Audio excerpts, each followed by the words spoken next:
Welcome to the Virtual Center for the Study of the Constitution and Civic Responsibility, an ongoing inquiry into American political origins and evolving institutions. The Executive Director of the Virtual Center is Dr. Bill O'Brien. He's also your host for this continuing conversation. Here he is now, Dr. Bill O'Brien. Thank you, Bob Kincaid, and welcome to a Wednesday edition of the Virtual Center for the Study of the Constitution and Civic Responsibility. It is Wednesday. Today is the 24th day, I believe, of February in the year 2016. It is obviously the day after the Nevada Republican caucus, and it is the day that many of the pundits are beginning to crown Donald Trump as the recipient of the Republican nomination for President of the United States in the year 2016. If that doesn't basically turn over the hamburger you just had for lunch, I don't know what is. But indeed, it's really interesting to watch these. I was going to say guys, but they're not, obviously not all guys. To watch the pundits squirm and try to explain and try to understand what is happening. And of course, the fact of the matter is, in many ways, and Bob and I were sharing comments about this before we went on the air today, in many ways, and in fact, in most ways, the pundits who are trying to figure it out are in effect largely responsible for the situation that gave us Donald Trump. They basically created him, and I believe they're right. My heavens, what a fascinating day and a fascinating year it is to be alive, and what a joy it is to be here with you at the Virtual Center on a Wednesday. And we're looking for some active weather here in our area, but right now, even though it's a bit windy, the sun is out, and that's good. We were the prognosticators were telling us that we were gonna have heavy rain on and off all day with thunderstorms and heavy winds. And we've got the winds, and we probably will get the rain later. But the fact of the matter is, we made it into the afternoon, and we haven't had any heavy rain yet. We're pretty soaked, pretty saturated here in southern West Virginia. So it's not going to take much to create some threats of flooding in our area. And of course, this particular area is susceptible to flooding, and that's what we've been watching in the last several days as the snows from last week melted suddenly and are filling the creeks and streams and all the rest of it. Those that the coal companies have left and have not filled in with refuse from mountaintop removal, but that's another issue for another day, and I don't think we should go there right now. I do welcome you to today's program and invite you to share your thoughts and your ideas, concerns, questions, comments with our other listeners. We have a phone number that we've allocated just for that purpose. Our number is area code 304-663-4676. 304-663-4676. 4676, of course, translates into Horn, H-O-R-N. So if you remember the number better by saying 304-663-HORN, then by all means look at it that way. If you'd like to communicate with me directly via email, I'd sure love to hear from you. My email address is waobrien906@gmail.com. That's waobrien, O-B-R-I-E-N, 906@gmail.com. And I do call your attention to our Facebook page. If you are a regular user of Facebook, just go to the home page and type in the Virtual Center for the Study of the Constitution, and you will have access to our Facebook page. And I've taken over the last week or so to posting on the Facebook page the archived recording of the previous day's program. As I say that, I realize that I didn't do that today.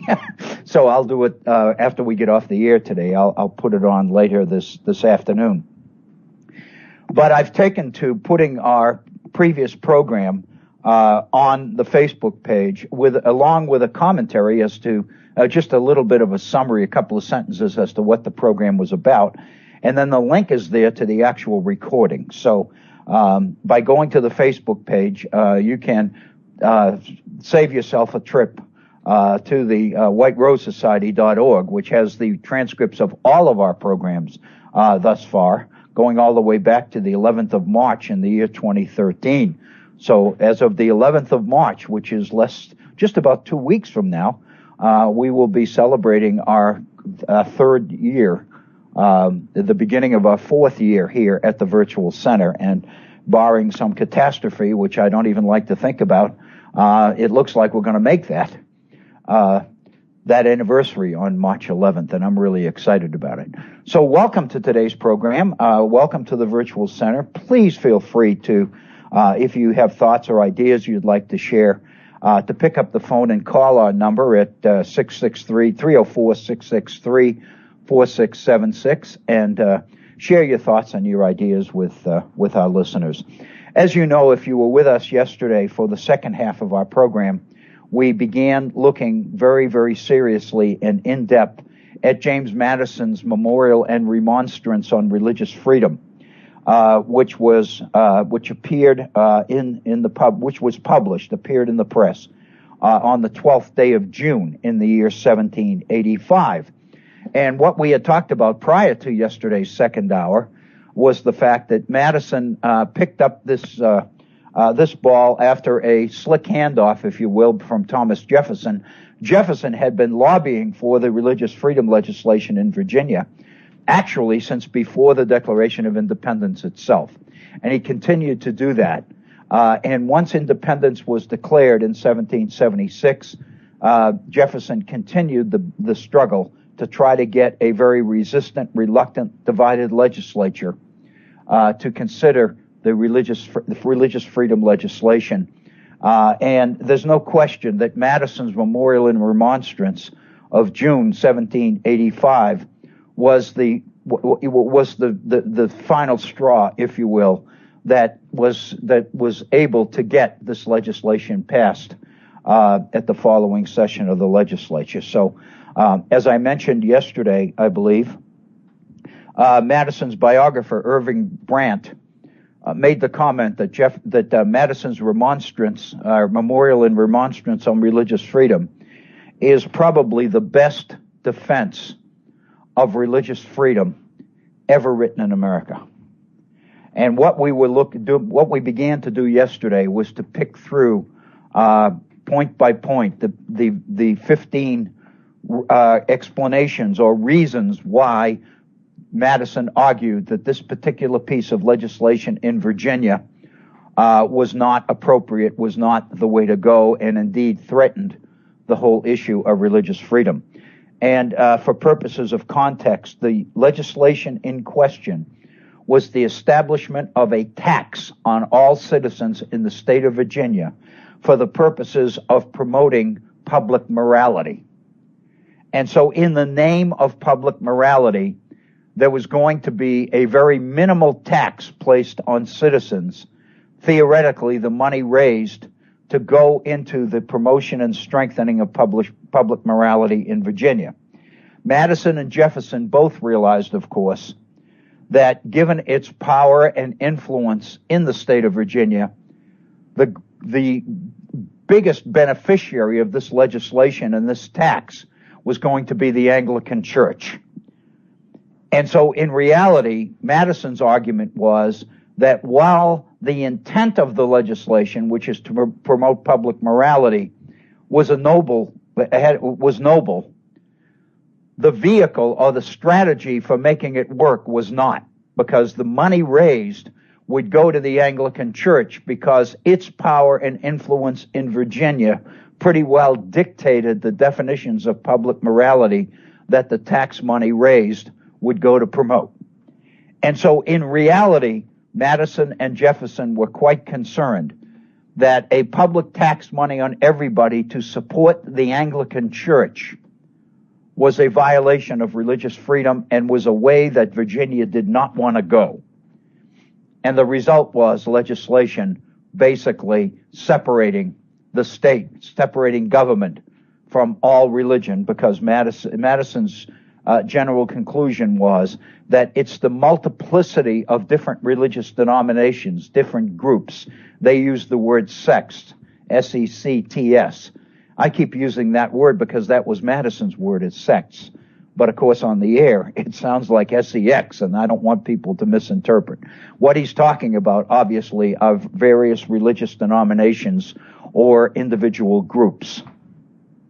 And Madison's position is that it's the multiplicity of these groups within the political context, within the state of Virginia, that guarantees religious freedom, so long as no one or group of these religious denominations is able to ally itself with the state. When the state enters the picture, under whatever guise, Madison argued, the religious freedom of others is threatened. The religious freedom of all is threatened because, using the image that many of us are familiar with, the nose under the tent, Madison makes the point, once you institutionalize Christianity as the official religion in the state of Virginia, which this particular legislation would have done, once you do that, then you effectively have begun a process which is going to snowball, and eventually that authority of the state to enter into the religious question is going to result in certain religious groupings or sects, as it were, being labeled as outcasts, as outside the acceptable norm. And so basically, Madison's argument is this is a very bad piece of legislation because it's the beginning of a process which, once it begins, you can't stop it. And, of course, that's exactly what's happening now in many states, many Republican-controlled states, with the legislation that is being drafted largely through the American Legislative Exchange Council and distributed to the agency, to ALEC's minions throughout the country, throughout state legislatures, promoting legislation which ALEC has predominantly drafted, using the idea of religious restoration, the idea that the state needs to reaffirm the right of people to live according to their own religious convictions. And what this kind of legislation does, which is very similar to what Madison and Jefferson were reacting to in Virginia, what this particular kind of legislation does is potentially discriminate. It opens the door for discrimination against others. And it's inevitable. Madison argued that it was inevitable. You don't want to start it because once you start it, you can't stop it. Once it becomes established practice, you can't overturn it. It becomes so much more difficult to overturn. And after all, as Madison implied, he didn't say this, but the implication is there, who in their right minds would take a position against a law that is being promoted for the purposes of supporting public morality? I mean, who wants to stand up and take a position against public morality? So in a sense, by connecting the legislation, the particular tax, to the support of public morality, what the authors of that legislation have done is to be very shrewd. They have given the legislation a name, a title, which makes it very difficult politically or socially for anybody to oppose. That's exactly what's happening in today's world here in our nation with this religious freedom restoration legislation coming from ALEC. Who in today's political world wants to stand up and argue against religious freedom? And the point that I made, and a couple of programs ago, I believe on Monday, I raised this issue because I had put a piece in the Charleston Gazette that appeared this past Sunday. And my point was that this particular legislation, this religious freedom restoration legislation here in the state of Virginia, has no more to do with religious freedom than right to work legislation has to do with worker freedom in the workplace. They are very cleverly selected titles for these particular pieces of legislation, which makes it very difficult for people to argue against them. And indeed, here in West Virginia, that did exactly happen, because our House of Delegates passed the particular restoration legislation here in Virginia overwhelmingly. I'm saying overwhelmingly because I can't remember the exact numbers, but I think I have them written down here. I'm not mistaken. I think I have the numbers written down here. 72 to 26. So the vote here in West Virginia in the House of Delegates was overwhelming. And because what that means is it was very, very difficult to join the opposition, because nobody wanted their name associated with opposition to religious freedom. That's the strategy. It's very, very successful. It's very, very shrewd. And I think it's important that we recognize that for what it is. Madison and Jefferson in Virginia recognized that this particular bill to support public morality was in reality a bill to support the Anglican Church. It was a tax imposed on everybody to raise money to go to the Anglican Church, ostensibly to promote public morality, but it was a public morality which would be defined by and outlined by that particular denomination, that particular church.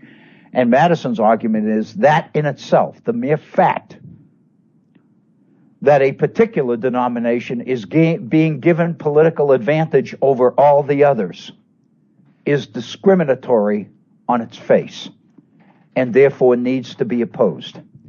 So if you take the reality of this for what it's worth, then what Madison is telling us is that religious freedom depends on keeping government, keeping the state out of the pulpit, out of churches, out of the issue of religion.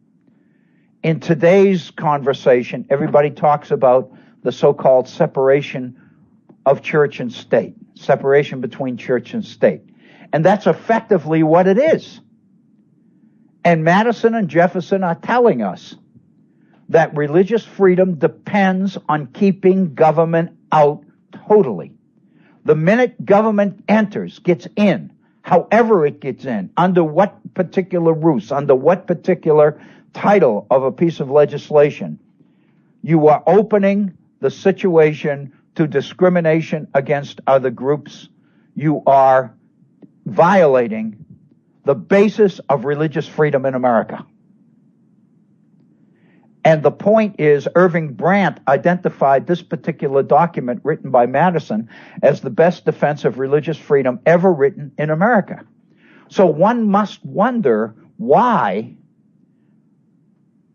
those advocating and supporting and voting for this kind of religious freedom restoration legislation in today's America are not going back to Madison, are not going back to the source.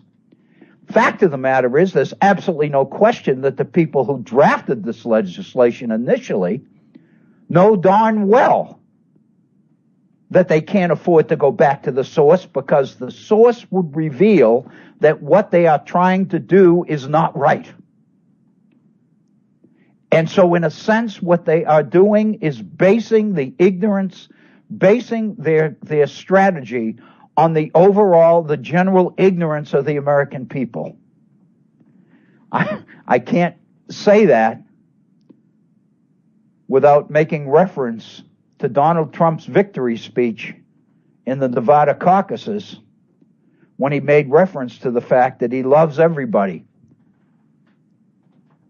And among those, he mentioned the undereducated, and then he made the very, very absolutely wonderful comment, I just love the undereducated.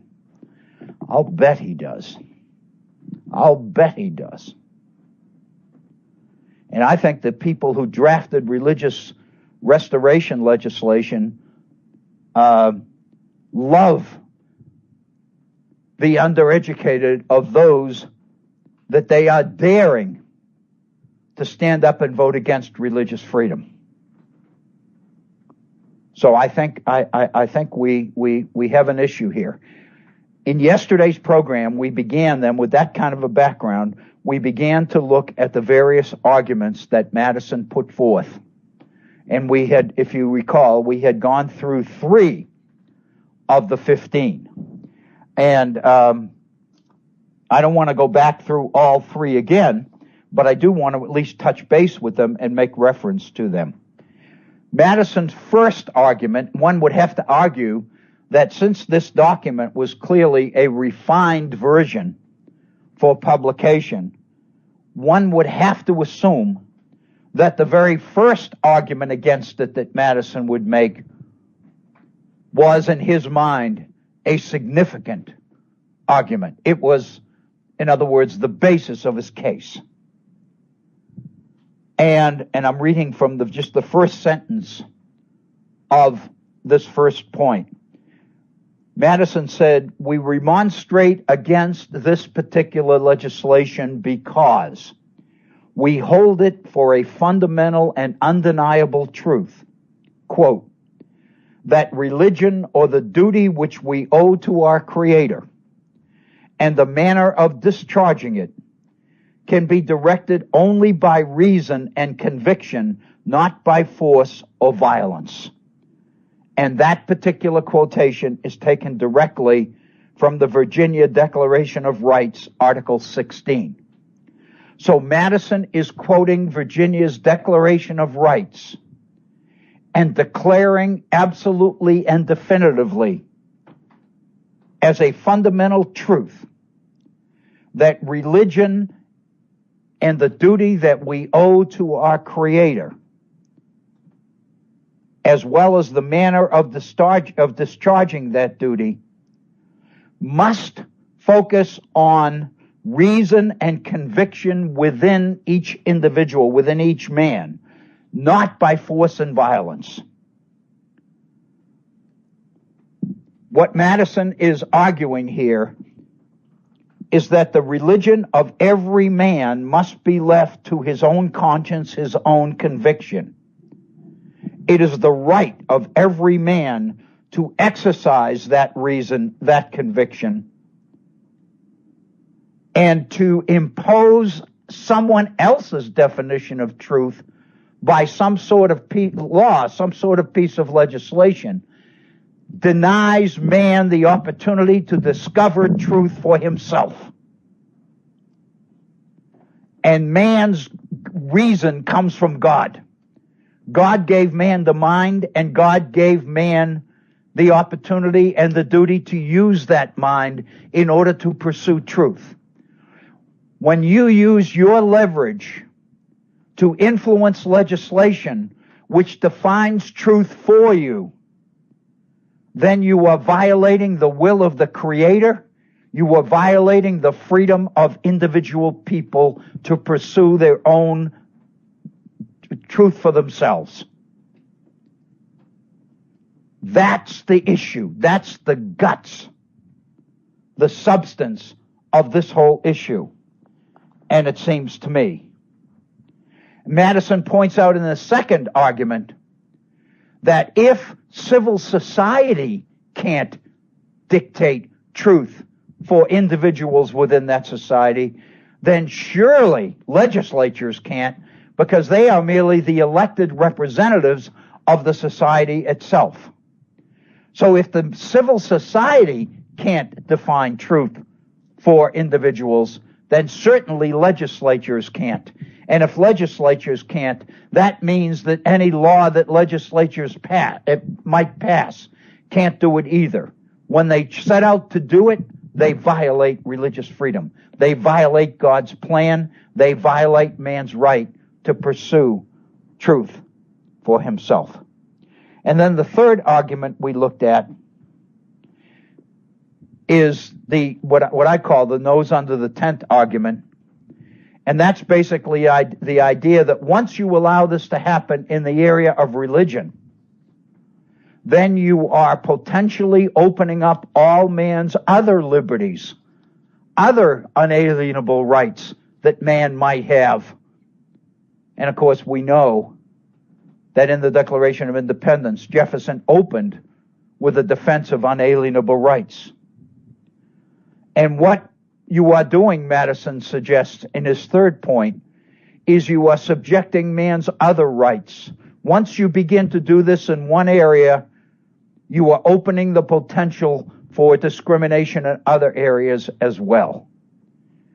And so the fact of the matter is then, coming back to today, and the religious freedom restoration legislation being promoted nationally by the American Legislative Exchange Council, when you promote, under the guise of religious freedom, the right of the state to define religious truth through legislation, when you do that, you are opening up the potential, the likelihood of discrimination. Because the minute you do that, you are going against the rights of other people to come up with different definitions than the official one. What that means is, by definition, the law discriminates. So the opponents of religious freedom restoration legislation who argue that the legislation will discriminate are exactly right. The potential of discrimination created by the legislation guarantees that discrimination will happen, Madison said in this memorial. Those are the three arguments. That's the basis of as far as we went in yesterday's program on this issue of religious freedom. And I think our charge in today's program is to do the best we can to put this issue once and for all to rest, to bed, as it were. But if I can, if I may, I'd like to begin at least and allocate a portion of this first hour of our program today to the political realities that are happening in the world around us. Namely, the phenomenon that we know as the Donald Trump phenomenon.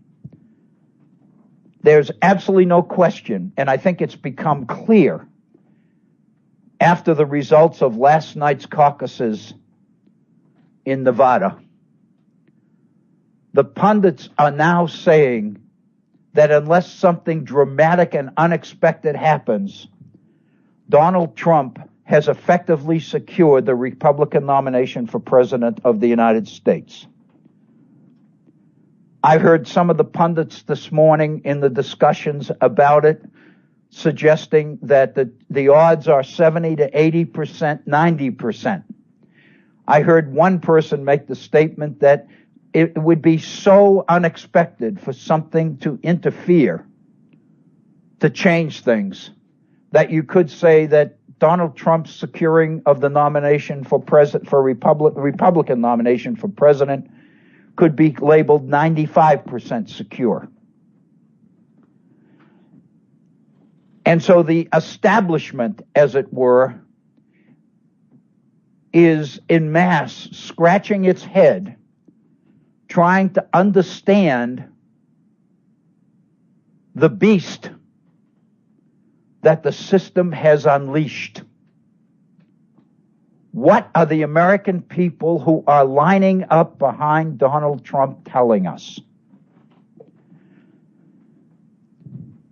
Based on this and based on many of these discussions, I spent quite a bit of time this morning before we went on the air today focusing on this particular issue. And I finally set out to, as much as I can, to try to explain what this Donald Trump phenomenon seems to mean to me.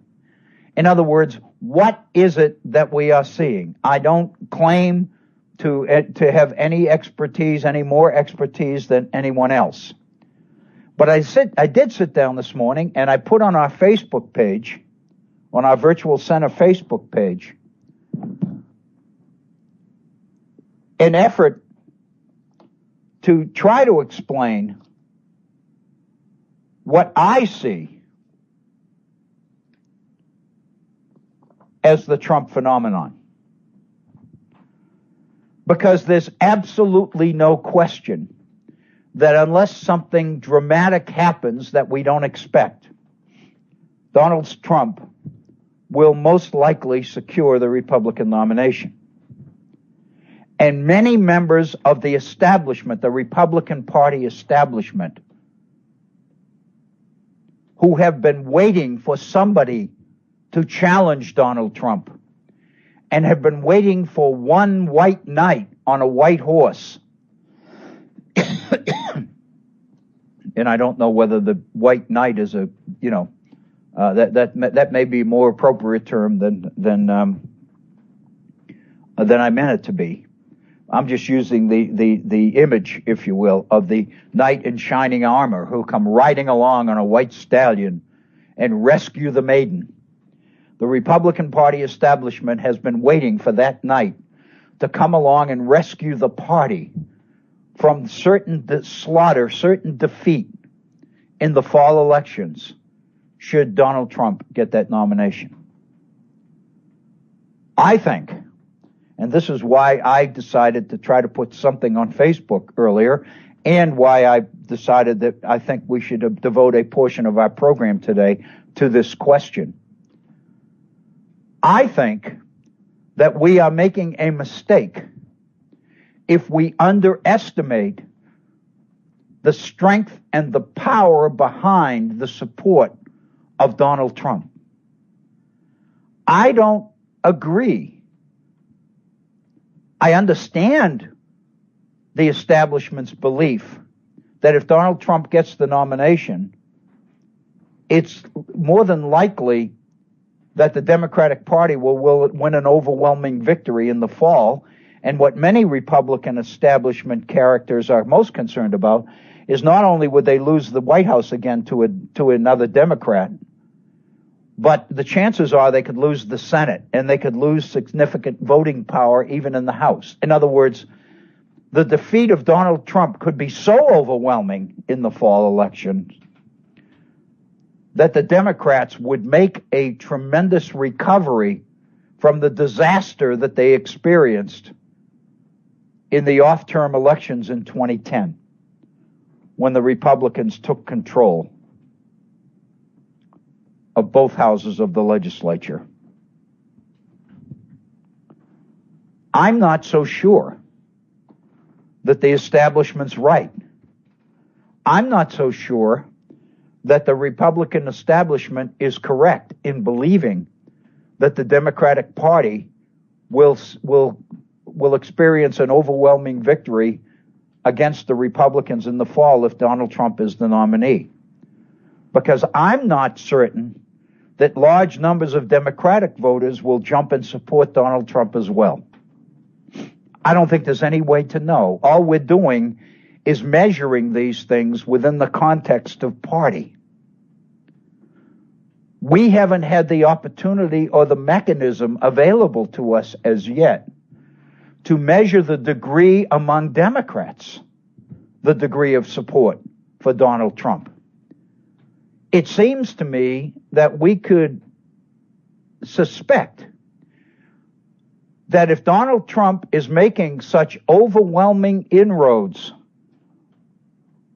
among Republican voters, the chances are likely that he might be making the same kind of appeal, the same kind of inroads among Democratic voters as well.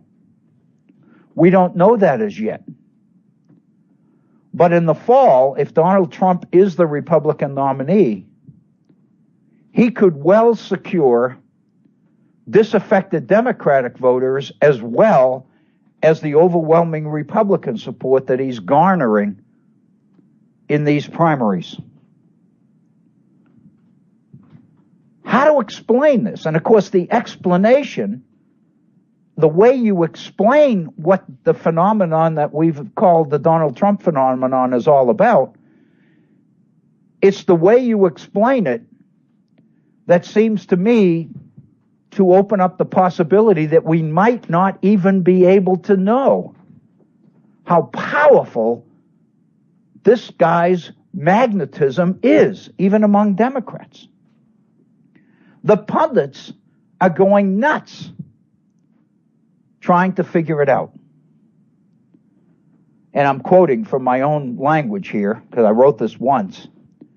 All of the pundits are choosing to take it on, the Donald Trump phenomenon. Everybody seems to know or have an opinion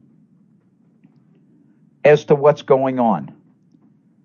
And the answers that they're coming up with cover the lot. They go from one end of the political spectrum to the other.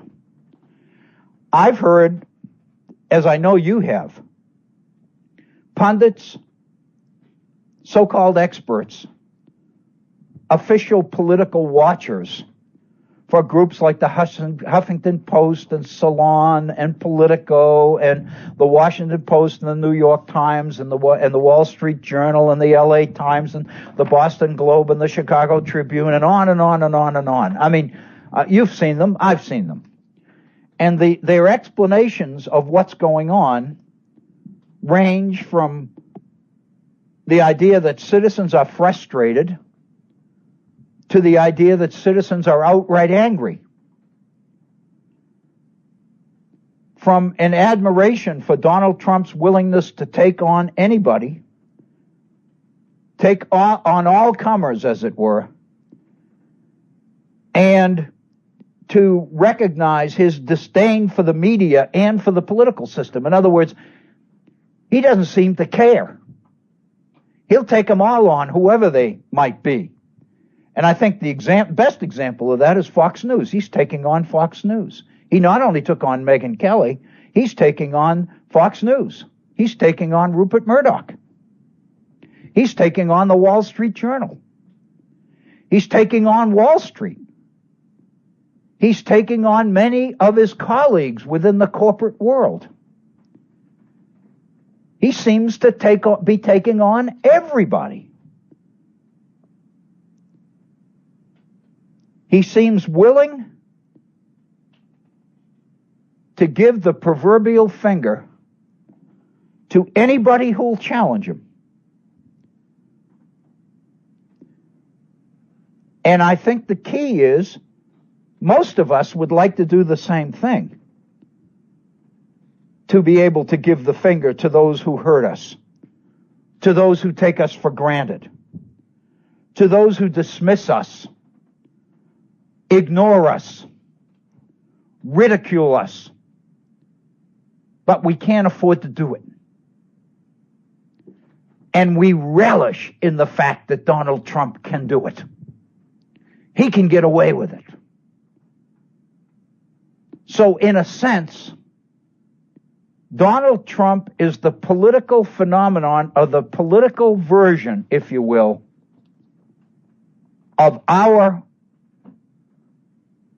frustration and our desire to give the finger to our employer, to our political leaders, to Congress, to our local legislatures, to courts, to corporations, to healthcare providers, to hospitals whose doctors are gouging us, to pharmaceutical companies that are overcharging us, to bureaucracies that are manipulating us and putting us through all sorts of hoops, making us fill out all these stupid forms and things.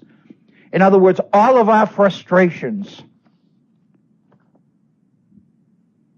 that are created by the world around us that we can't control, that seems to look down on us, that seems to ridicule us, dismiss us, ignore us, minimize us, dehumanize us.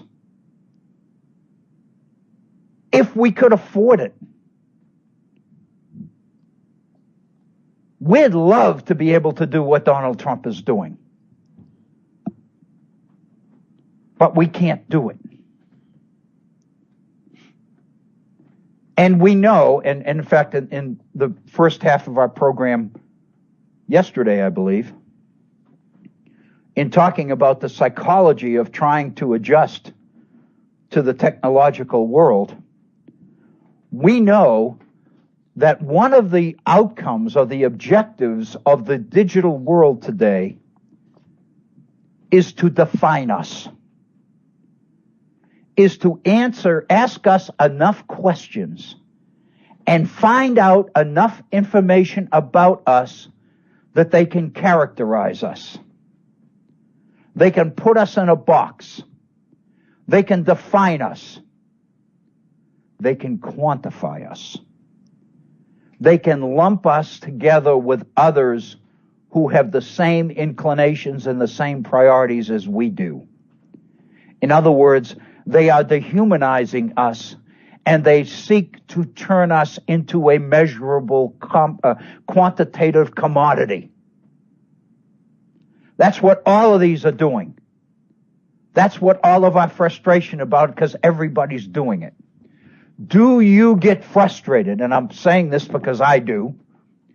Do you get as frustrated as I do when you check out of a store and you're paying for an item and the cashier asks you for your phone number or your zip code?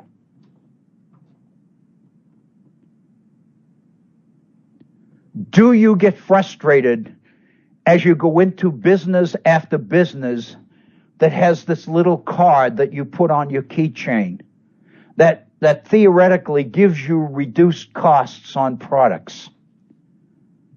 When you check out of a Rite Aid drugstore, pharmacy, or a CVS pharmacy, or a Walgreens pharmacy, or out of a pet store, out of PetSmart, or Pets R Us, or whatever the other titles of these stores are.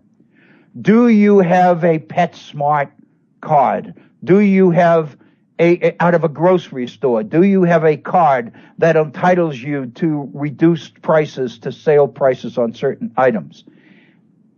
When you go to a gasoline station, if you're willing to pay us cash, we'll give you 10% off. But if you use a credit card, we won't. Or if you use our credit card, you get a discount per gallon. Do you get frustrated? Do you recognize that if you accumulated all of these cards and put them on a keychain, you would need to pull some sort of a wagon around behind you to carry all of those cards, all of those digital evidences of who you were, who you are, how you shop, what you buy, what medication you take, what toilet tissue you use, what magazines you read, what brand of alcohol you buy, what beer you drink. All of it being used as digital pieces of information to being compiled so that corporations, businesses can create a digital portrait of you. Does that frustrate you? Don't you get angry? Wouldn't you like to scream? Wouldn't you like to, as Donald Trump says, wouldn't you like to punch somebody right in the mouth those that are doing that to you? But you can't. You can't afford to offend people who have power over you.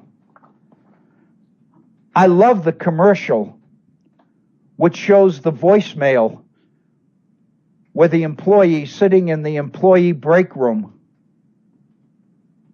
and the voice on the recorder says, "We're ready to set up the job interview unless you've changed your mind and you're satisfied working for those buffoons those fools that you currently work for. And of course, your supervisor has entered the room and is standing right behind you and listening to this. And the employee turns around with this rather innocent looking, "Oh God, I got caught" look on his face. In effect, Donald Trump has become the middle finger for every one of us. And we love it. We love him. We can't wait because they can't box him in. They can't define him. He's got enough money that he doesn't need PAC money. He doesn't need the support of big contributors, because he doesn't want them coming to him and reminding him that they helped him get elected. He's independent. He's got enough money to be independent. He can insult everybody and not worry about the outcome. We love it.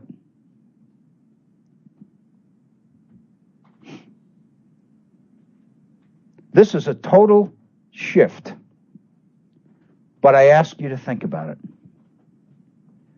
I was listening to a sports program, and this particular issue came up.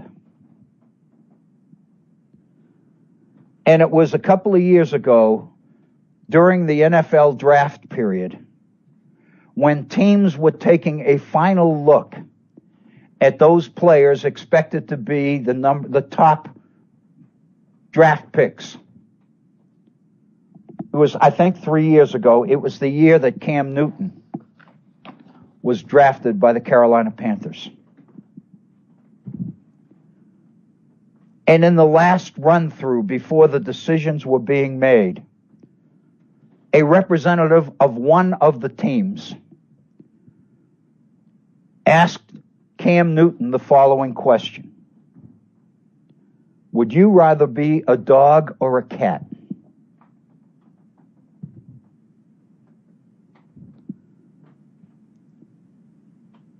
Cam Newton's response: I'm a person. I'm a human being, not an animal. So I don't want to be either a dog or a cat. The question is stupid. Unquote. Think about that.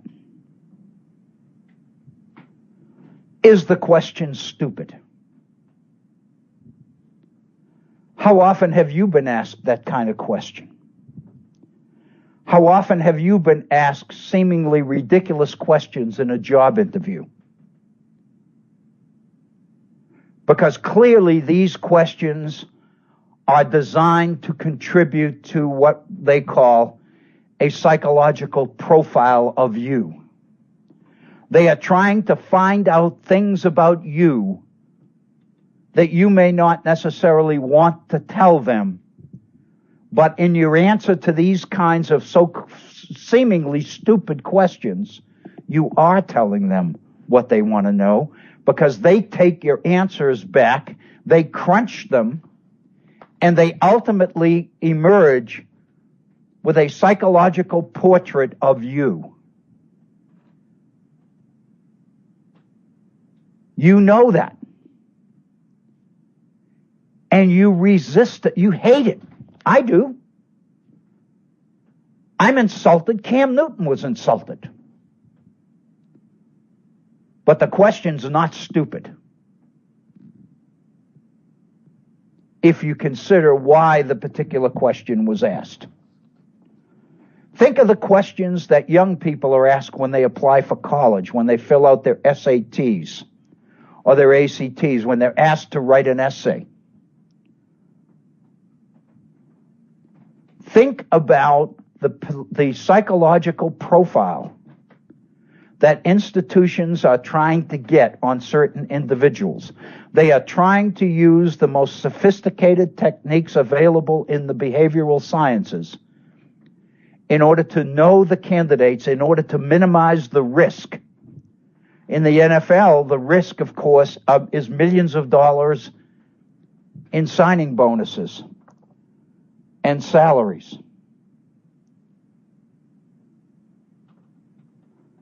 How much of life, and I'm reading from my own text here from Facebook, how much of life is comprised of people asking us these kinds of questions about everything?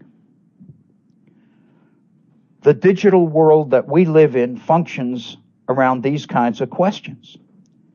Everyone's trying to define us, put us into a box, into a category.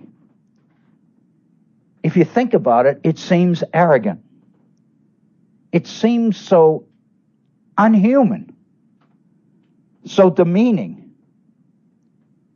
so dismissive of our humanity. Cam Newton saw that and he said it. I'm a human being. I'm not an animal. So don't try to basically imply that I am one. And that kind of frustration, that kind of hostility. But on the other hand, most of us are not Cam Newton. Most of us are not able to realize that if I give the finger to the person who asked me this question, there's another team waiting outside that'll come in and offer me at least as big and maybe even a bigger contract. Most of us know that if we rebel against that question, we're not going to get that job. And there aren't other employers waiting outside the door to offer us other jobs. So therefore, we can't do it. We can't say anything. We have to submit. We have to go along. But Donald Trump doesn't have to. And man, we love it. I love it.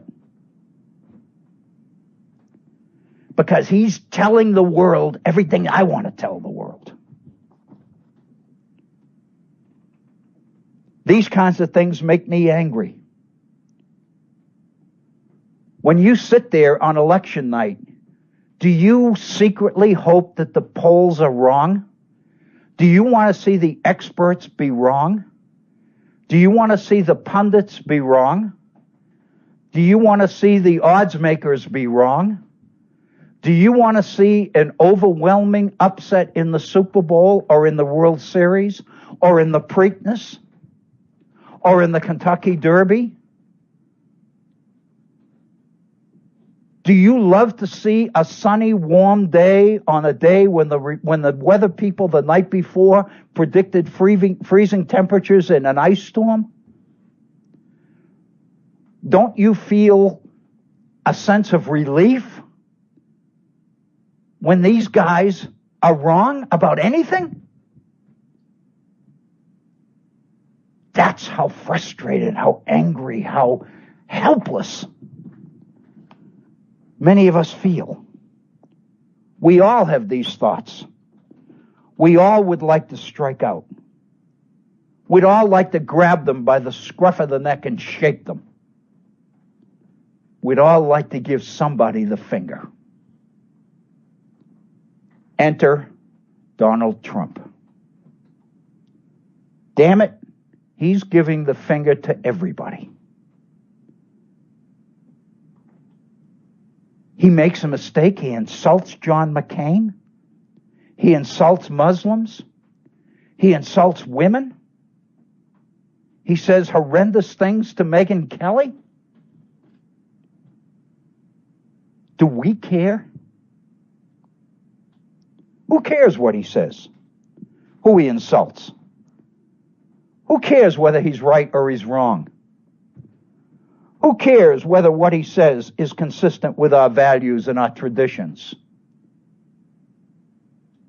Who cares whether he's being civil and respectful of other people? He's doing just exactly what I'd like to do 10 times a day. And he's being totally democratic about it. He insults everybody. You know what? All the experts are beside themselves trying to figure him out. How to challenge him. How to shut him up. And they can't do it. Because he's playing by his rules, not theirs. He's loving every damn second of it. And honestly, so am I. I love watching it happen. I can't wait until the next debate. He never fails to deliver. in every single speech, it seems, he says something about somebody that makes me feel good. He gives the proverbial finger to somebody. It's always a surprise. It's a shock. We never know who's going to get it. But somebody will get it. Whether it's a protester in the crowd, whether it's a Muslim, whether it's a handicapped person, think about it. He's insulting everybody. He's violating all the rules. And none of us support that. We don't like the fact that he insulted a handicapped person. We don't like the fact that he said very insensitive, sexist things about Megyn Kelly and all that. Whether you like Megyn Kelly or don't like Megyn Kelly, none of us like that. But the fact of the matter is, we're not going to dismiss or turn our backs on Donald Trump because he said those things. Because much more important than what he's saying in a particular situation is the fact that he's saying it, and he'll keep saying it, and he can do it again, and nobody can touch him. They can't lay a glove on him. There's always something every time. It's the best in reality television. It's like watching Alfred Hitchcock every night. There's a Norman Bates in every speech. The person who seems to be somebody turns out to be somebody else. We're watching, and this I think mentioned yesterday, we're watching the establishment come together to try to savage Bernie Sanders. We're going to make the establishment, the Democratic Party establishment, is going to make Bernie Sanders pay for believing that he could take them on and beat them. They haven't succeeded yet, but they're trying like hell. Their weapon, Hillary Clinton. But Donald Trump, the Republican establishment can't seem to find a weapon to get him. It's beginning to look like it might be Marco Rubio. But then that might not work. He's young, he's inexperienced. He could screw it up. Besides, Marco Rubio is attacking everybody else except Donald Trump. Many people are now beginning to suspect that Marco Rubio is lobbying to be Donald Trump's choice for vice president. So consequently, he's savaging Cruz. But he's not saying anything about Donald Trump. So what's the answer here?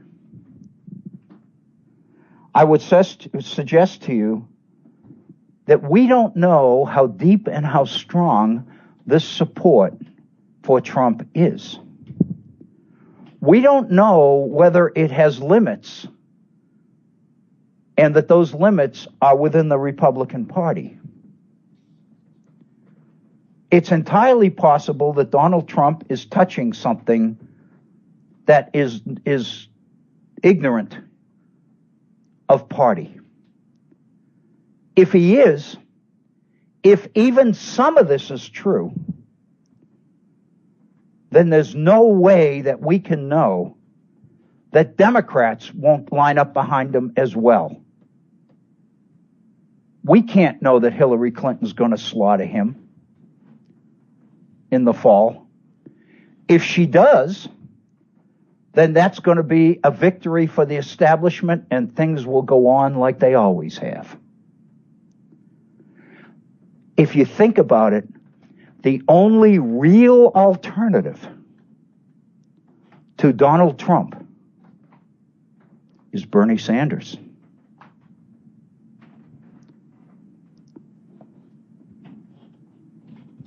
When you think about it,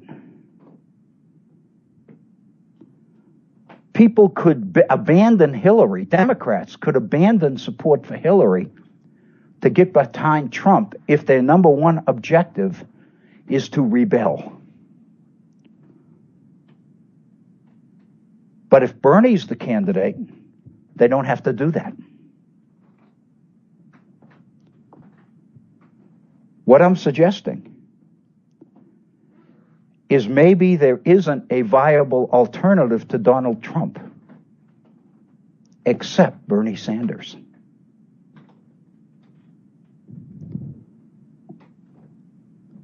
That's pretty much my thinking as we prepare ourselves for the next round, the next Republican debate that I believe is tomorrow evening, Thursday evening, in preparation for Super Tuesday. The pundits now are saying that Donald Trump is likely to sweep 10 states on Super Tuesday.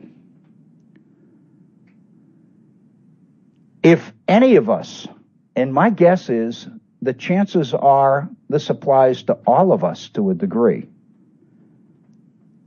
if any of us have this secret admiration for Donald Trump and what he's being successful in pulling off, then maybe we all ought to think about Bernie Sanders as being the alternative to a Trump presidency. That's interesting. It's not only interesting, I think it's viable. We've reached the top of the hour. It's just gone. We're 3 minutes after the hour. I think it's time to take our break, as we usually do in our full 2-hour programs. Then we'll come back, and in our second hour, I'd like to return to James Madison's memorial and remonstrance on religious freedom. We looked at the first 3 arguments he used against this kind of religious freedom legislation. I'd like to spend the second hour on looking at several of his other arguments, because I'd like us to go away. This is our last program of the week until we get back together again next week. I'd like to close out this week feeling comfortable that we've touched on some of Madison's regular major arguments in support of the idea of religious freedom as it has traditionally prevailed here in our nation. I'd like to know that when we get off this topic finally, those who have been able and willing to join us can leave this subject with a pretty solid sense of what religious freedom in America is all about and the ways that we could jeopardize that freedom. So let's pause and take a break, take maybe a 5-minute break, and then we'll come back and we'll do our second hour. You're listening to the Virtual Center for the Study of the Constitution and Civic Responsibility. We'll be back in 5 minutes. Please stay with us. We now return to the Virtual Center for the Study of the Constitution and Civic Responsibility. Here's, again, Dr. Bill O'Brien. Thank you, Bob Kincaid. Welcome to our second hour here in this Wednesday edition of the Virtual Center for the Study of the Constitution and Civic Responsibility. Is 9 minutes after the hour, so we've got a full 50 minutes to go. As a retired college professor, so-called, I'm very used to 50-minute class segments, 50-minute classes. You've got 50 minutes down the way. Personal injury lawyers can divide any number by 3. Yeah, I got you, Bob. Thanks a million. And I just want to take a minute to say, Dr. Bill, that what you just did in the last half hour or so is as masterful an explanation of the Trump phenomenon as any 7-figure for-profit media pundit could ever hope to do, and probably could never hope to do. Bob, I appreciate that. Coming from you, that means a lot. Well, it's true, because they created him, and they're at pains to look around and say, well, how do we put the genie back in the bottle? Bottle, exactly. They can't do it. Right, because they smashed the bottle. And I think ultimately it's the bottle that's vulnerable here. And I think what we're hearing from not only Democrats but Republicans, because the number of Democrats, the sizes and the enthusiasm of the crowds that Bernie Sanders is drawing is suggesting that this is not a Republican phenomenon, this is an American phenomenon, that the American people are basically suggesting that the bottle may be broken and it needs to be broken. And what I'm suggesting is if you're uncomfortable with Donald Trump, then Bernie Sanders may be the only anti-bottle choice that we've got. Right. That we've got. Exactly. And the sense of the sense of anger out here, by out here I mean not Washington, not among the classes that know what that little three-pronged fork on the table is for, is palpable. And the problem is that palpable anger, unguided, unalloyed with any sort of larger understanding of the way these forces work. In other words, that palpable anger alloyed with ignorance becomes very, very dangerous, very quickly. When Donald Trump said last night, "I love the undereducated," wow. Yeah. What a statement. My God. And part of that message is, you don't have to have a degree from Yale or Wharton to realize you're being screwed. Yeah. I think everybody can recognize a screw job, however much schooling they've had. And it comes in various forms, and it comes from hospitals. And because that ain't intellectual, that's biological. Right. But it's ironic because the psychological equivalent, it comes from car dealers and supermarkets and pharmaceutical companies and doctors and hospitals and from government bureaucracy offices and corporations and banks. Well, right. I mean, God. Your little exegesis on discount cards. Right. Okay. Right. For me, there's a big difference between having a cardboard card in my wallet that I get punched every time I go into a restaurant, and after the 10th punch, I get a free pizza. Right. Okay, because that's not in anybody's database. And that's not going to help some marketing genius somewhere down the road. Right. That just means that's just rewarding me for my loyalty. On the other hand, if you've got a Kroger card or a Rite Aid card or a Walgreens card or any of these other cards, and God knows I got a pocket full of them. If you sit and think about it long enough, and if you purchase the items without the card and you pay the price, the non-card price, well, doesn't the fact that the card exists and provides you that discount tell you that they've been gouging you all along? Yeah. I mean, I take great Scottish. My Scottish ancestors would be so proud of me, Dr. Bill. I've got one of those Fuel Land cards from Little General. Yeah, my wife has one of those also. And 3 cents. And so I do 3 cents. Are you kidding me? Yeah, I know. Oh, hell no. No, sorry, I'm getting a little coarse. Yeah. But I get excited. I get excited about this. Yeah. Because what it means is, here in my little town, we've got a Shell station convenience store, and we've got a Little General convenience store. Well, I do all my convenience storing at the Little General because I've got this card. And yes, I'm in a database, but the returns are palpable because as long as I don't spend my 3 cents every time I buy gas, well, I've got the thing worked out now because the points that you accumulate, let's say the points that if I go up there today, my points points I earn today will disappear on March 31st. So you effectively have anywhere from 30 to 60 days to use the points if you're smart about it. Right. And I've got it set up so that I get 1 tank of gasoline every month, and I run my tank all the way down to fumes, and then I go and put 20 gallons in, and I get it for $2. Right. Yep. Now, I don't feel so bad about that because I agree. because we all know that gasoline is a great big con anyway. Yeah, it's fabulous. Hey, Bob, I was just thinking while you were talking, just look at, I don't know if you can experience it, but many of you can. Look at your cable bill if you have cable. Oh, Jesus, let's look at your cable bill and look at the fees at the end. And we've had a personal experience. We just basically bundled. You basically know who we've got. We just bundled in our place in Summers County. Because we needed computers there as well as a phone and all the rest of it. And so the cost, and you can find this on the company's website, is $89 a month.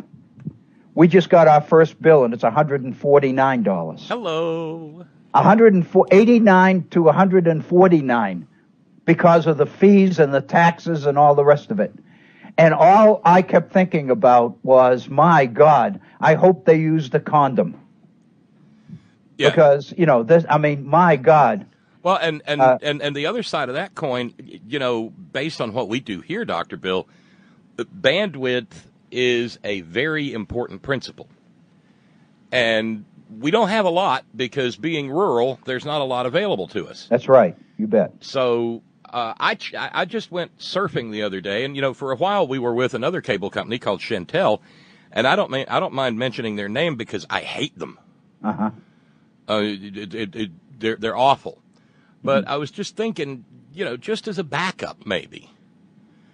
And you know what I found out? They offer you these monumental internet speeds.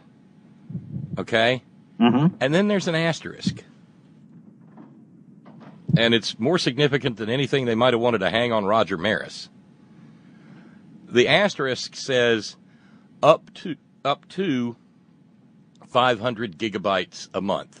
In other words, that's the next trend. The cable company is actually metering the bandwidth, and if you go over, they charge you extra. Okay, so that really, really means something because it's not a finite resource.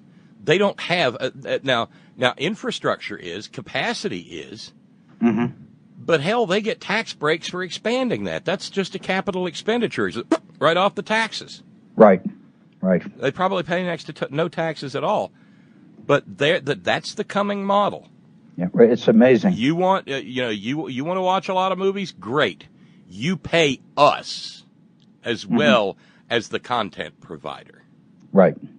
You're not. It's not just internet service anymore. It's a certain amount of internet service. Yeah. And you know what? In the increasingly digital world, you can rip through that $140 and 1 terabyte of data without even trying. Right. I mean, if you're a family that has a couple of TVs, a couple of gaming systems, some mobile devices, and you've got maybe 3 different kids watching 3 different movies at one time, and somebody's playing a game. Right. You're gonna blow right over that. That's right. And that's the issue that people. I mean, it's so complicated that people don't understand it. They just know that they're being shafted. That they're at the end of the pecking order, so to speak, and everybody has handed it down to everybody else, and suddenly you get the benefit of all of it, and you don't have anybody to shift any of it to, which means you absorb it all. And people get so frustrated by that. Yeah, because we know what rolls downhill, and we know that we're at the bottom of the hill. That's right. That's exactly right.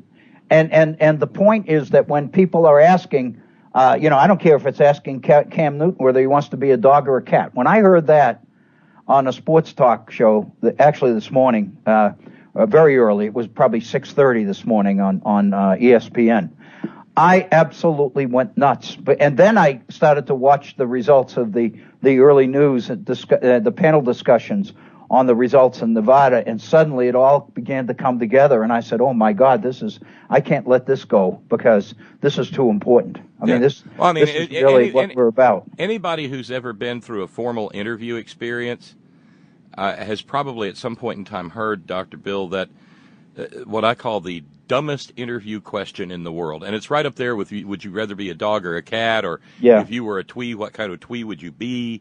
Yeah.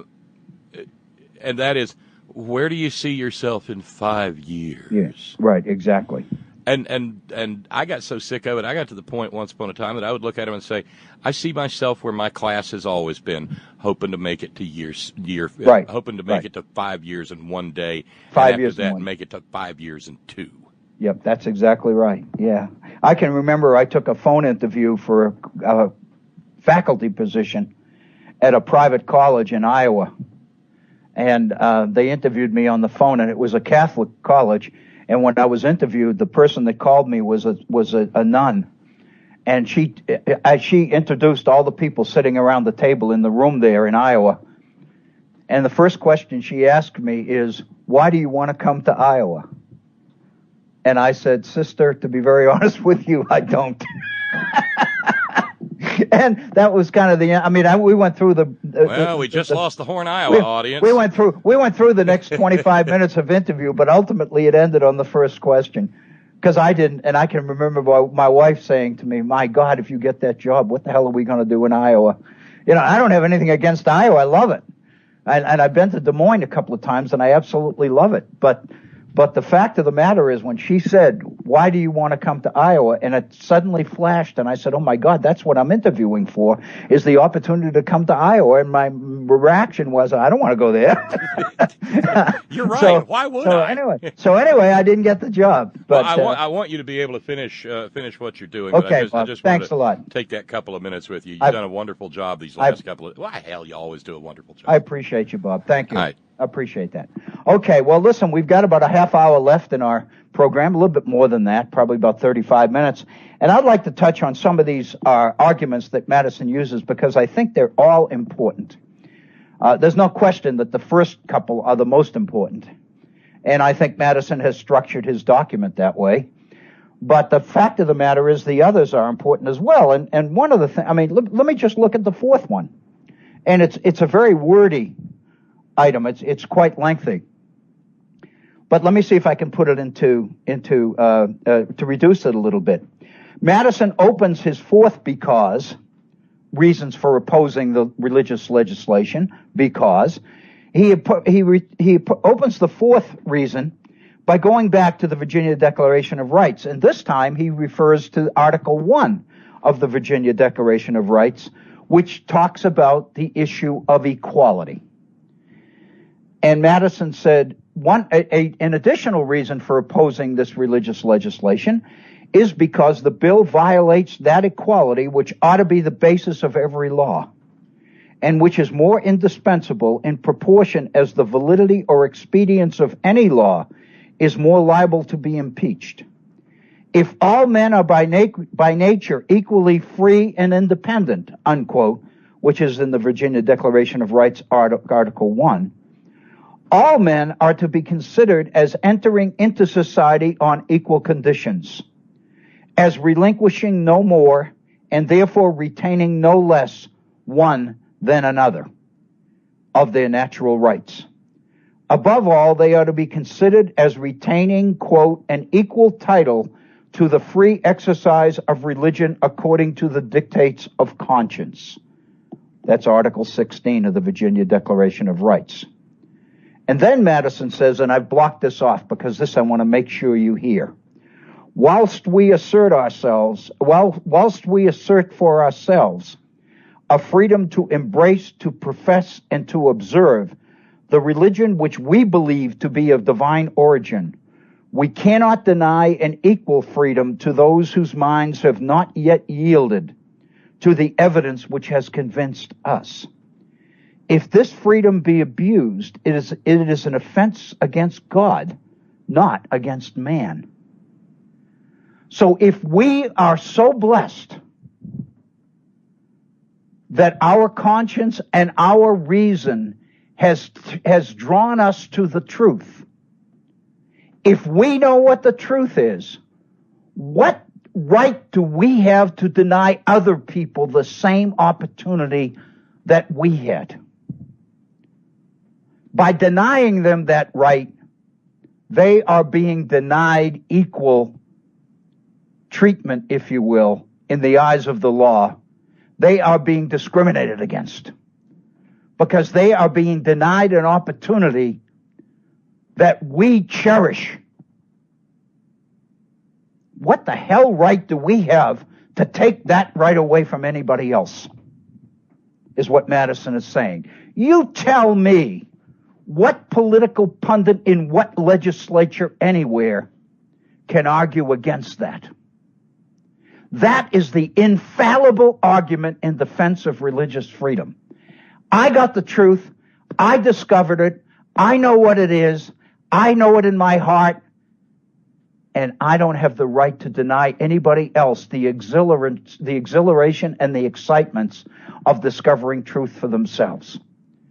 And if I venture to support a piece of legislation which pretends to define truth for other people, I've treated these other people as not equal to myself, as unequal, as inferior. They have become the objects of discrimination, and I've done it. And Madison says, we don't want to go there. That's number 4. I love that one. His 5th argument against this religious legislation, because the bill implies either that the civil magistrate is a competent judge of religious truth, or that he may employ religion as an engine of civil policy. In other words, the 5th argument is that the bill implies that the organization or the agent or the civil magistrate which imposes the bill somehow is a competent judge of religious truth. It implies that, or it implies that they have the right to use religion as an engine of civil policy. The first, Madison says, if it's that they are competent judges of religious truth, this is what Madison calls an arrogant pretension, falsified by the contradictory opinions of rulers in all ages and throughout the world. In other words, anybody who pretends that he knows the truth so absolutely that he has a right to put it into law and demand that other people abide by it and obey it. The history of the world throughout the ages has proven that to not be true. That's Madison's elimination of the first part of the argument. The second one, which is using religion as an engine of civil policy, that, Madison says, is an unhallowed perversion of the means of salvation. A perversion of the means of salvation. That's number 5.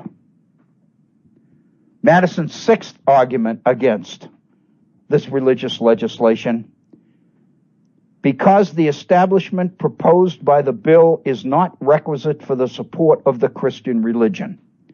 And Madison goes on to say that the Christian religion existed before this legislation was passed. What makes us believe that Christianity requires this law? It existed before, it's going to exist after. The idea that Christianity needs our help is a perversion of Christianity itself. It's a perversion of all of the truth and all of the ingredients of truth that are supposedly inherent within the religion. What makes us believe that the religion needs our support for this kind of legislation, this kind of imposition of truth on other citizens? It is, Madison said, to say this is a contradiction to the Christian religion itself, for every page of it disavows a dependence on the powers of this world. It is a contradiction to fact. It's known that this religion existed and flourished before, and not only during the period of miraculous aid, but long after it had been left to its own evidence and the ordinary care of providence. Nay, Madison says, it is a contradiction in terms. For a religion not invented by human policy must have pre-existed and been supported before it was established by human policy. So Madison argues that there's no political justification for this law. It's not going to strengthen the Christian religion because the Christian religion has existed for generations before this law was ever dreamed up. And then Madison goes on and speaks to the 15 centuries in which Christianity has been on trial. What have been its fruits? More or less in all places, pride and indolence of the clergy. In other words, what Madison is doing here is pointing to the history of Christianity in the world. When Christianity became so arrogant that it achieved the authority or the power to impose its will in law, what was the result? Madison said the result, the fruits of this kind of power in the hands of the church, pride and indolence in the clergy, ignorance and civility and servility in the laity, in both superstition, bigotry, and persecution. Inquire, Madison says, of the teachers of Christianity for the ages in which it appeared in its greatest luster. Those of every sect point to the ages prior to its incorporation with civil policy. Propose the restoration of this primitive state in which its teachers depended on the voluntary rewards of their flocks. Many of them predict its downfall. Whenever Christianity achieved the power to impose its will on people, it caused trouble. It was bad. We don't want to do this, Madison is saying. We don't want to link Christianity to the state in any way. Every time it's been done in the past, it was a disaster. It produced clergymen who were impure and bad. It produced citizens who were disenchanted. It produced rulers, civic rulers, who abused their power. Then Madison goes on and talks, and the next one is number 8. I'm checking my time here. We're 34 minutes after the hour, so we've got about a little bit less than 20 minutes left. Madison's 8th reason for opposing religious legislation: because the establishment in question is not necessary for the support of civil government. He's just argued in number 7 that Christianity doesn't need it. Now he's going to point out that government doesn't need this support either. If it be urged as necessary for the support of civil government only as it is a means of supporting religion, and it be not necessary for the latter purpose, it cannot be necessary for the former. If religion be not within the cognizance of civil government, how can its legal establishment be necessary to civil government? What influence, in fact, have ecclesiastical establishments had in civil society? In some instances, they have been seen to erect a spiritual tyranny on the ruins of the civil authority. In many instances, they've been seen upholding the thrones of political tyranny. In no instance have they been seen the guardians of the liberties of the people. Rulers who wish to subvert public liberty may have found an established clergy convenient auxiliaries. Whenever religions become too close to the political establishment, to political power, the result is a perversion of civil authority. the perversion of law, the punishment of people for what they believe and what they profess. In other words, throughout history, it's been a bad experience. In number 9, he continues the same theme. Because the proposed establishment, he says, is a departure from that generous policy which, offering an asylum to the persecuted and oppressed of every nation and religion, promised a luster to our own country and an accession to the number of its citizens. In other words, what Madison is saying is, in our nation, in America, in Virginia, what has attracted people from all over the world to come to us is the religious freedom available here. Once we establish religion's connection to the state, that attraction, that luster to the peoples of the world is gone. What a melancholy mark is the bill of sudden degeneracy. Instead of holding forth an asylum to the persecuted, it is itself a signal of persecution. It degrades from the equal rank of citizens all those whose opinions in religion do not bend to those of the legislative authority. Distant as it may be in its present form from the Inquisition, it differs from it only in degree. When you link religion to the state, Madison is saying, you are recreating the elements which produced the Spanish Inquisition. And the only difference between what we are proposing to do and the Inquisition itself is the degree of abuse that the civil authority will impose on people based on its connection and its ability to use religion as a weapon. We don't want to go there. We surely don't. Madison's 10th argument against religious legislation, because it will have a like tendency to banish our citizens. And this is a simple one. Not only will people stop coming here because the luster of freedom that originally attracted them is no more if we pass this kind of legislation, but the people who are currently here, who have problems with what we are imposing by law, will leave.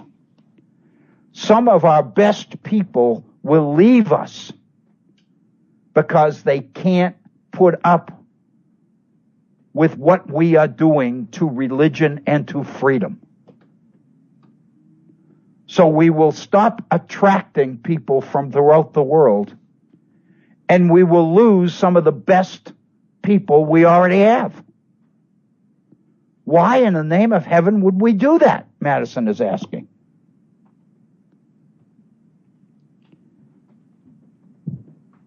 His 11th argument against religious legislation: it will destroy that moderation and harmony which the forbearance of our laws to intermeddle with religion has produced among its several sects. In other words, what has allowed our religious denominations to flourish has been the harmony and the moderation amongst them that has been possible because the state has not been involved in any way. This kind of legislation will destroy that harmony. It will destroy the moderation. It will destroy the tolerance among religious groups. It will cause hostility to emerge between different religious groups within us. Madison says torrents of blood have been spilt in the old world by vain attempts to secure of the secular arm to extinguish religious discord by proscribing all differences in religious opinion. The minute the state gets in there and starts to pick favorites among religious groups, bloodshed results. You want evidence from today? Think of the bombing of abortion centers. Think of how extreme this right to life idea that these people who know caused to happen. When people that they are able to persuade to their way of thinking pick up weapons and follow through and carry out the hostility and the bigotry that is being preached to them within their churches by men of God. Think about it, Madison is saying. We don't want to go there. All the harmony that we have between religious groups who are tolerant of and respect the freedom of each group to worship in its own way will jeopardize all of that if we go this route. Madison says in his 11th article, the very appearance of the bill has transformed that Christian forbearance, love, and charity, that's taken from Article 16 of the Virginia Declaration of Rights. The very appearance of the bill has transformed that Christian forbearance, love, and charity, which of late mutually prevailed, into animosities and jealousies, which may not soon be appeased. What mischiefs may not be dreaded, should this enemy to the public quiet be armed with the force of a law. Already, the mere talk of the bill is causing certain groups to become more hostile to other groups. Once we put it into law, they'll act on that. People will bomb abortion clinics. People will murder doctors who perform abortions in the name of God. As many of you know, I've decided to become a political candidate. I'm running for the West Virginia House of Delegates in the fall. And I just announced the filings were closed at the end of January. So it's only been 3 weeks that the word's been out there and that my name has been associated as an officially filed candidate for political office. I'm receiving literature from groups, all these different groups, who are offering me their endorsement, provided I give them the appropriate answers to the questionnaire they are mailing me. I've gotten questionnaires from teacher organizations. I've gotten a questionnaire from school employees who are not professional teachers, from the custodians and the women who work in the kitchens and drive the school buses and those kinds of things. They are organized into their own lobbying or interest group, and if I want their endorsement, I need to answer the questions that they want to know how I'll behave, how I'll vote on. I received in the mail a few days ago a questionnaire from the West Virginia Right to Life group. They want to know how I feel about Roe versus Wade. They want to know how I'll vote on particular pieces of legislation which are in the hopper or will be in the hopper as these particular organizations continue to put forth particular laws and pieces of legislation that they want. And so if I want their endorsement, if I want to be able to put on my signs and in my campaign advertisements that I have the endorsement of this group and that group and the other group, then I need to put in writing proof that I am willing to surrender my independence and vote according to the will of this group or that group.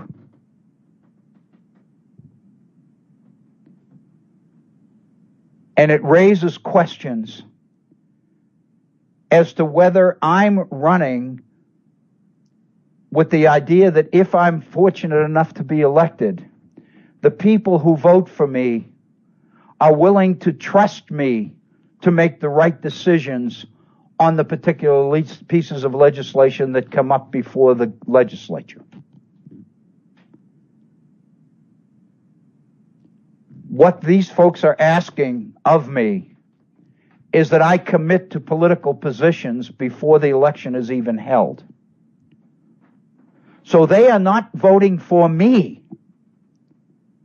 They are voting for what I'm willing to vote for or against. They are voting for or against me based on what I believe, not who I am. Not how honest I am, not how much integrity I might have.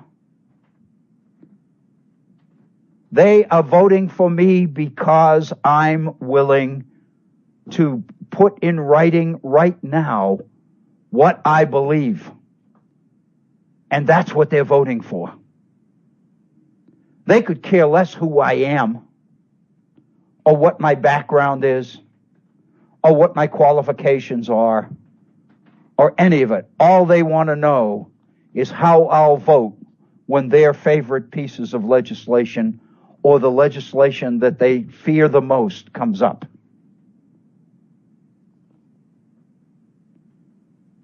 I would suggest to you that this really indicates why we need the virtual center, why we need the Head On Radio Network, because these questions need to be raised and these issues need to be explored and examined very, very carefully, it seems to me. Madison in number 12, we've got a little bit less than 10 minutes left. In number 12, Madison says a reason for opposing religious legislation is because the policy of the bill is adverse to the diffusion of the light of Christianity. Compare the number of those who have as yet received it with the number still remaining under the dominion of false religions. Does the policy of the bill tend to lessen the disproportion? No. Is this particular bill going to do anything to bring people to the faith? Madison is saying no. At once, it discourages those who are strangers to the light of revelation from coming into the region. And it countenances by example nations who continue to operate in darkness, in shutting out those who might convey it to them. In other words, this kind of legislation has exactly the opposite effect that we want. It doesn't bring people to the faith. It causes people to abandon it.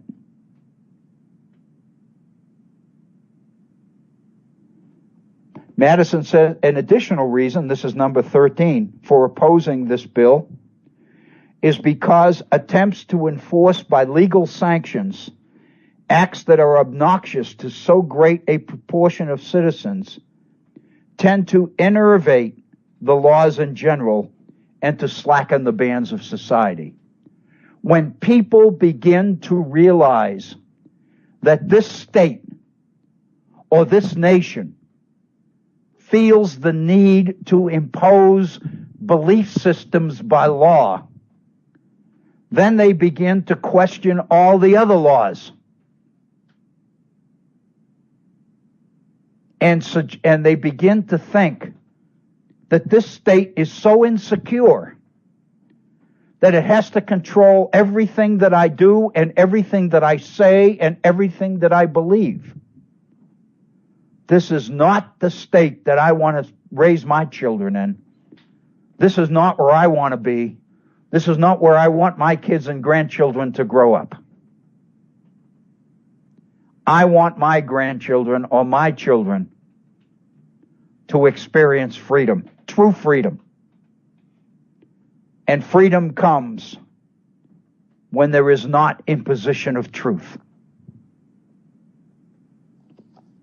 And of course, a future program here at the Virtual Center, which seems to be looming ahead of us, is to take these 15 points that Madison makes and apply them to the way we are dealing with education in this country. Apply some of these things to positions pro and con around the Common Core. Listen to some of the people who are most opposed to the Common Core and want to abolish it. And then think of some of these arguments that Madison makes in that context and see how comfortable that makes you feel. It doesn't make me feel very comfortable, I can assure you. Madison's 14th point: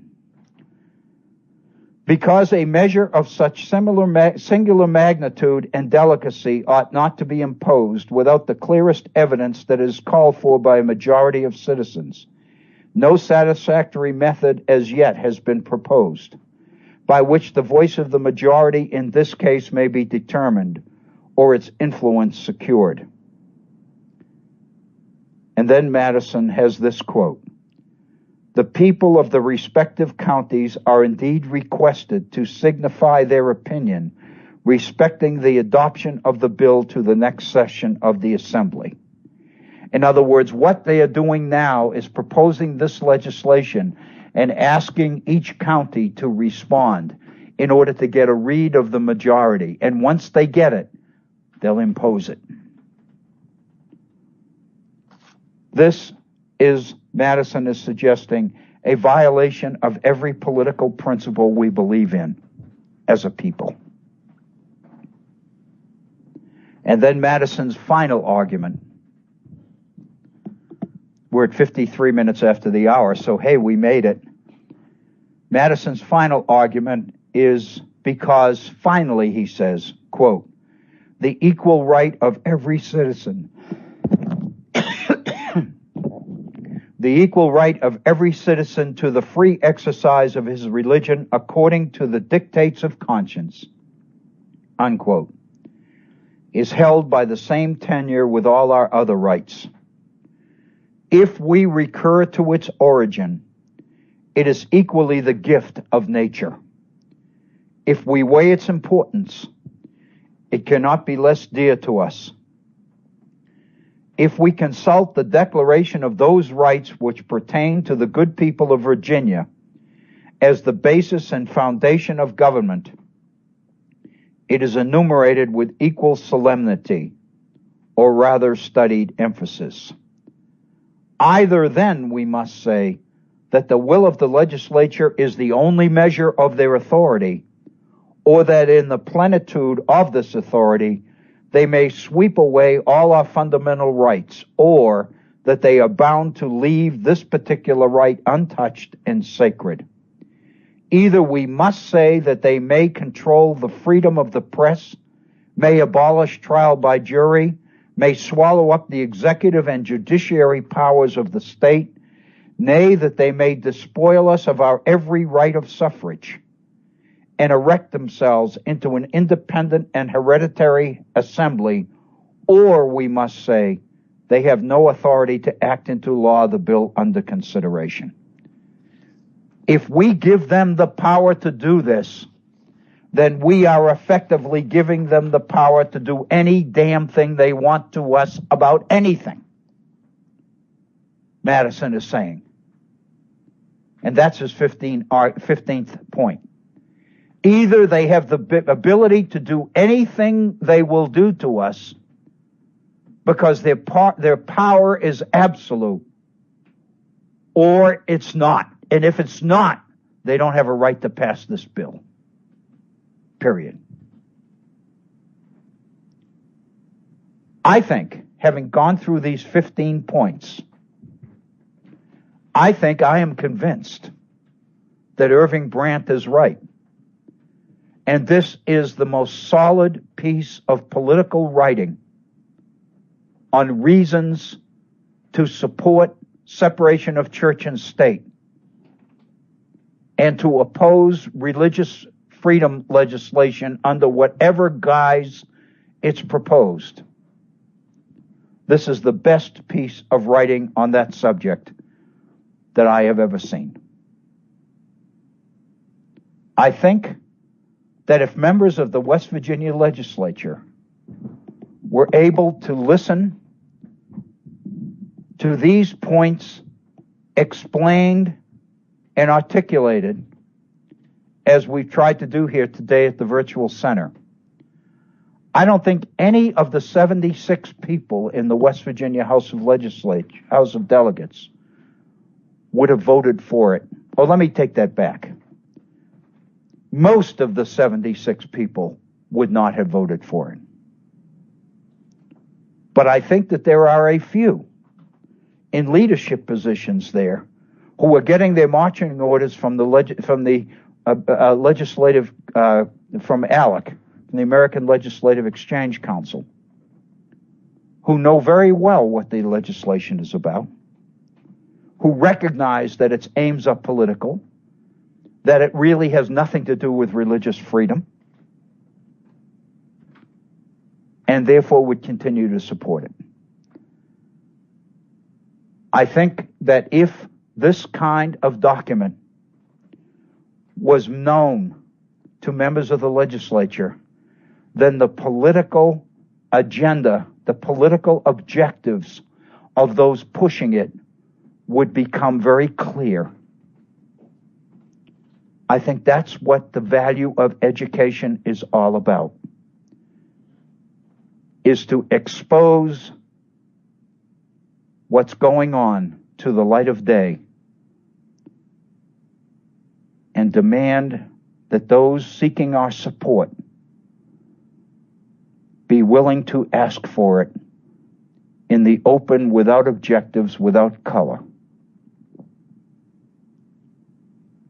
I think this is one heck of a document. And I personally am so grateful for the opportunity presented here at the Virtual Center. This is our final program of the week. We won't be back again together until next Monday, same time, same place, headonradionetwork.com. Please have a wonderful, wonderful rest of the day and a great week and weekend.